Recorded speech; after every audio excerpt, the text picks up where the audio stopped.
Hi everyone, I'm James. Welcome to Focus Investing, a long-term approach to investing focused on owning a small number of high-quality business and ignoring short-term market noise.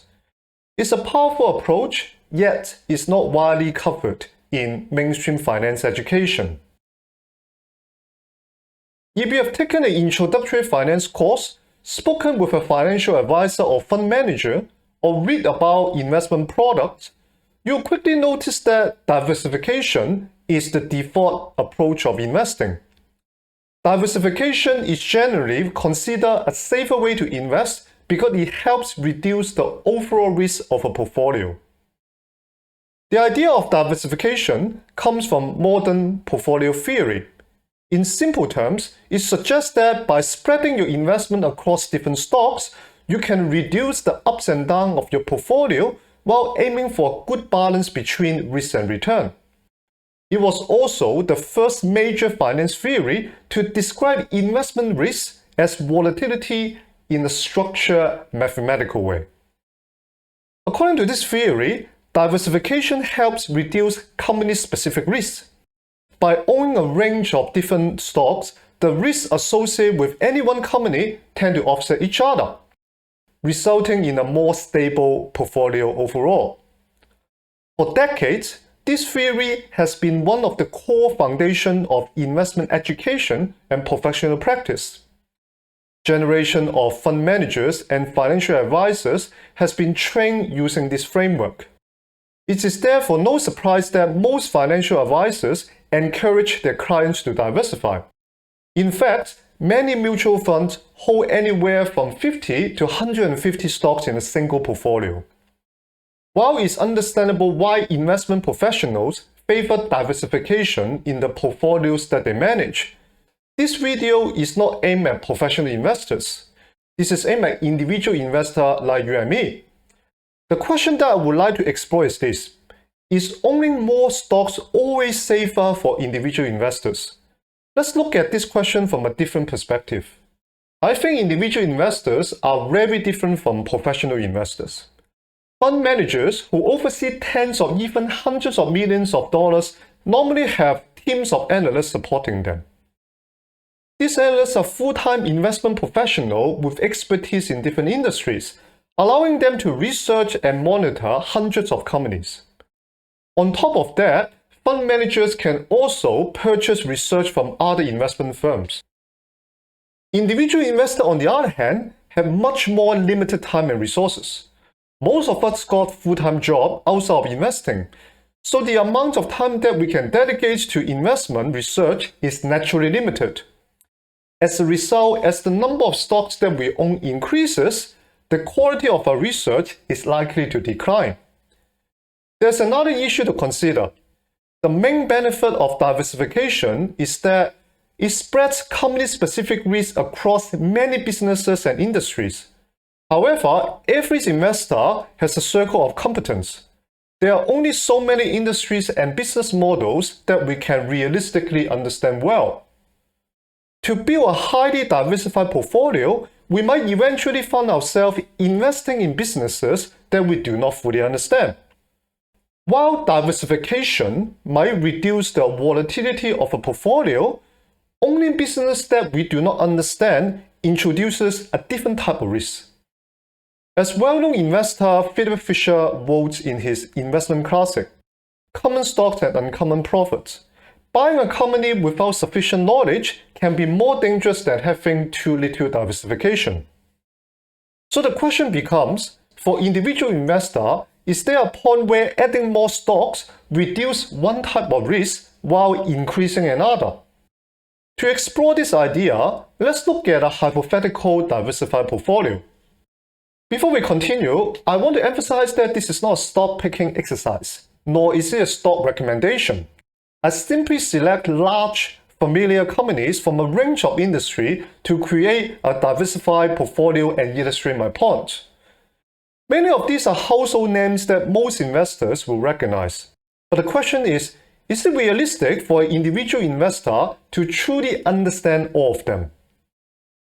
Within this portfolio, we have companies operating in enterprise software, social media, e-commerce, semiconductors, consumer electronics, streaming, energy, aerospace, defense, railways, consumer staples, home improvement, beverages, fast food, banking, payments, insurance, pharmaceuticals, healthcare, and telecommunication. Most of us are familiar with this business as customers, but understanding a company as a customer are very different from understanding it as an investor. Do we understand the economics of this business? The competitive dynamics of each industry? The quality of management? The risks they face? Do we have enough time to listen to quarterly earnings call, read financial statements, and stay up to date with important developments across all 20 companies? And remember, this portfolio contains only 20 stocks. Earlier, we discussed that many fund managers hold anywhere from 50 to 150 in a diversified portfolio. So for individual investor, does owning more stock really make investing safer? Or could a smaller portfolio of carefully selected businesses actually make more sense? Let me introduce the idea of focused investing. First, I want to emphasize that this is not a new or original idea. It has been around for many years and has been adopted by some of the world's best successful investors. I was first introduced to this approach through the book The Warren Buffett Portfolio by Robert Hagstrom, published in the year 2000. You might know Hagstrom from his best-selling book The Warren Buffett's Way, which explored the investment philosophy of Warren Buffett. It remains one of the best books I've read for understanding the principles behind one of the greatest investors of our time. What I found particularly interesting about the Warren Buffett portfolio was that it challenged the conventional wisdom of diversification and presented an alternative approach known as focused investing. The core ideas are actually quite simple, although putting them into practice requires knowledge, experience, and patience. Instead of owning a large number of stocks, focused investing encourages us to own a small number of great businesses that we truly understand. Rather than focus on quantity, we focus on quality. Instead of spreading our capital across many average ideas, we concentrate more of our capital in our best ideas. Focused investing is also a long-term approach. Great businesses often need time to realize their full potential, so investors must be willing to hold them through market cycles. At the same time, long-term investing doesn't mean buying and forgetting. We continue to monitor the business, assess management execution, and evaluate whether our original investment thesis remained valid. Finally, focused investing requires us to ignore short-term market noise. Great businesses are not immune to market volatility, but temporary price movement doesn't change the long-term value of a business. As long as the underlying thesis remains intact, the market correction may give an opportunity to increase our position. This video is simply an introduction to the idea of focused investing. In future videos, I will explore each of these concepts in much greater details. So, what is the takeaway from all of this? As individual investor, how should we invest? I believe the way the individual investor should invest comes down to one central question. Do you want to be a stock picker? If you are not interested in stock picking but simply want to benefit from the long-term growth of the share market, then investing in a broad market ETF may be the best way to go. You can achieve diversification at a low cost without spending time researching individual businesses. I plan to explore ETF investing in more detail in future videos.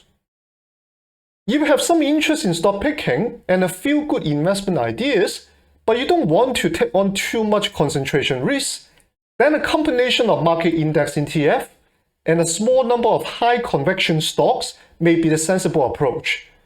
This allows you to benefit from diversification while still participating in the upside potential of your best ideas.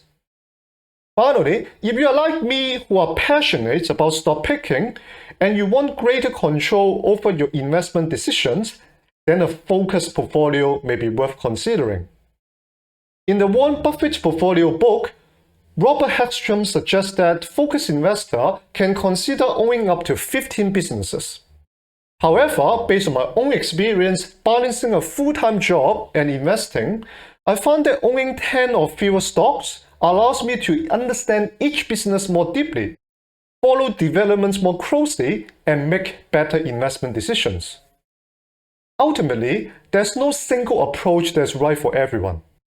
The key is to choose an approach that matches your interests, available time, and investment goals. I hope you found this video useful. My goal is to build this channel into a community of people who are interested in focused investing and becoming better investors over time. If that sounds like you, feel free to leave a comment below and share your thoughts. Stay focused, everyone. I'll see you next time.